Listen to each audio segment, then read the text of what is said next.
दोस्तों, अगर idiom and phrases में आप माथा मार मार के आपका माथा दुख चुका है लेकिन अभी तक ईडियम फ्रेजेस आपको याद नहीं हुए हैं तो ये वीडियो आपके लिए है। दोस्तों, क्या आप जानते हैं कि आप ईडियम फ्रेजेस क्यों याद नहीं कर पा रहे हैं?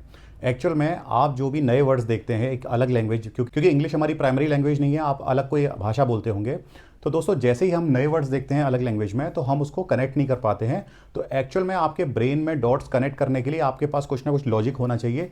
तो वो लॉजिक आप निमोनिक से बनाने की कोशिश करते हैं, मतलब शॉर्ट ट्रिक से या शॉर्टकट से।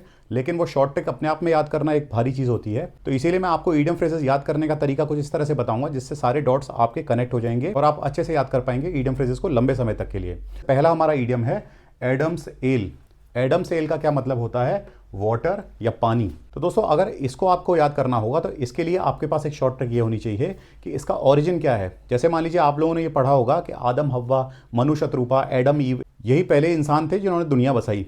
तो दोस्तों, एडम के टाइम में जब दुनिया बनी थी तब एडम जो थे उस टाइम पे शराब का आविष्कार नहीं हुआ था, क्योंकि एल का मतलब होता है शराब या ड्रिंक। तो दोस्तों, एडम के लिए उस टाइम की शराब क्या थी, उस टाइम का ड्रिंक क्या था? वो केवल पानी था, क्योंकि उस टाइम पे पानी ही मौजूद था। ऐसे ही दूसरा अगर आप ईडियम देखेंगे तो वो है एस अप वंस स्लीव, जिसका मतलब होता है हिडन एडवांटेज या गुप्त लाभ।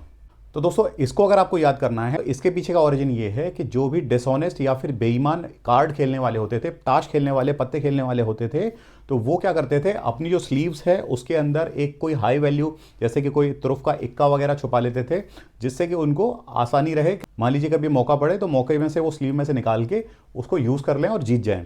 तो दोस्तों, इसीलिए एस अप वन स्लीव मतलब एस माने इक्का, अप वंस मतलब ऊपर किसी के स्लीव में, बाजू में इक्का होता था। तो इसीलिए तब से ये पड़ा एस अप वन स्लीव। और वो इक्का एक तरह से कैसे इस्तेमाल होता था? एक हिडन एडवांटेज की तरह, गुप्त लाभ की तरह। तो दोस्तों, इस तरह से इस ईडियम का जन्म हुआ। तो दोस्तों, एक दो लाइन में इस तरह के ओरिजिन के साथ में अगर आप डॉट कनेक्ट करके आप पढ़ेंगे ईडियम फ्रेजेस तो आपको याद करने में बहुत आसानी रहेगी। तो दोस्तों, कमेंट कर दीजिए कौन पढ़ना चाहता है इसी तरह से ईडियम फ्रेजेस, ताकि आपको लंबे समय तक याद रहें। कमेंट कर दीजिएगा ताकि मैं आगे अपने वीडियो लेक्चर्स इसी हिसाब से आप लोगों के लिए तैयार कर दूं।